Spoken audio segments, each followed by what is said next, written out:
আজকে আমরা ঢুকে গেছি গুলশান একের একদম লাক্সারি ওয়েডিং ফেস্টিভ্যালে। ভেতরে যা দেখছি অনেস্টলি মাইন্ড ব্লোয়িং। আর একটা হিউজ সারপ্রাইজ কিন্তু আছে। বাংলাদেশের সবার পছন্দের সিঙ্গার তাহসান এখানে। শেষ পর্যন্ত না দেখলে কিন্তু তুমি সিরিয়াসলি মিস করবে। আজকের দিনটা একটু স্পেশাল, কারণ আমরা চলে এসেছি একদম এলিগ্যান্ট একটা ইভেন্টে। Wedding festival. লোকেশনটা কিন্তু বেশ সুন্দর। গুলশান এক শুটিং ক্লাব। ঢুকতে একটা ক্লাসি ভাইব, চারপাশে লাইট ডেকোরেশন, একদম ওয়েডিং ড্রিমের মতো। আজকে আমি কিন্তু একা না, আমার সাথে আছে গ্ল্যামারাস মারিয়ামিম। আমরা দুজনে একটু এক্সাইটেড, কারণ এখানে কি কি আছে, কেমন আয়োজন, সবকিছু তো তোমাদের দেখাবো। ভেতরে ঢুকেই চোখে যেটা পড়লো সেটা হলো বিভিন্ন ওয়েডিং সেটআপ, ড্রেস, জুয়েলারি, মানে একটা বিয়ের পুরো ফিল। যারা বিয়ে নিয়ে প্ল্যান করছো তাদের জন্য অনেস্টলি এটা পারফেক্ট একটা জায়গা ইন্সপিরেশন নেওয়ার জন্য।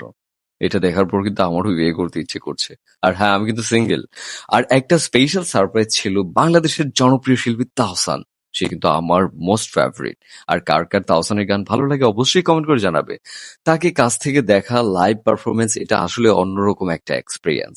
সব মিলিয়ে আজকের দিনটা ছিল খুবই চিল, সুন্দর আর মেমোরেবল। এই ধরনের ইভেন্টে আসলে বোঝাই যায় একটা বিয়ে শুধু একটা অনুষ্ঠান না, এটা একটা ইমোশন। তোমাদের কেমন লাগলো আজকের ব্লগটা কমেন্ট করে জানাও। আর বলো নেক্সট কে কোথায় যেতে চাও আমার সাথে। স্টে কানেক্টেড, কারণ সামনে আরো সুন্দর সুন্দর ব্লগ আসছে।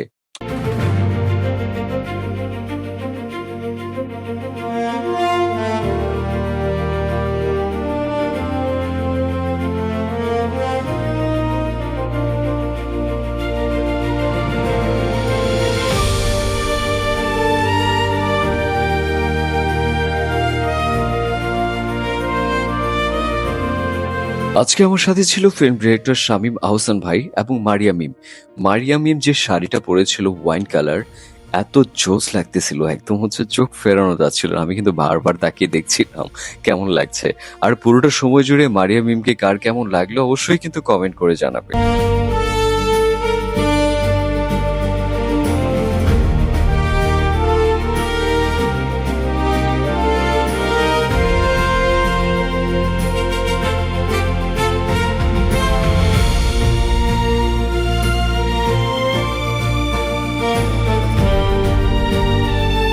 আর শোনো একটা কথা, শেষ মুহূর্তে বলছি, তোমার ড্রিম ওয়েডিংটা কেমন? আর কে কে এখনো বিয়ে করনি কমেন্ট করে জানাবে। আর কে কে বিয়ে করেছো, বিয়ের পর কার এক্সপিরিয়েন্স কেমন আমাকে জানাতে কিন্তু ভুলবে না। টাটা।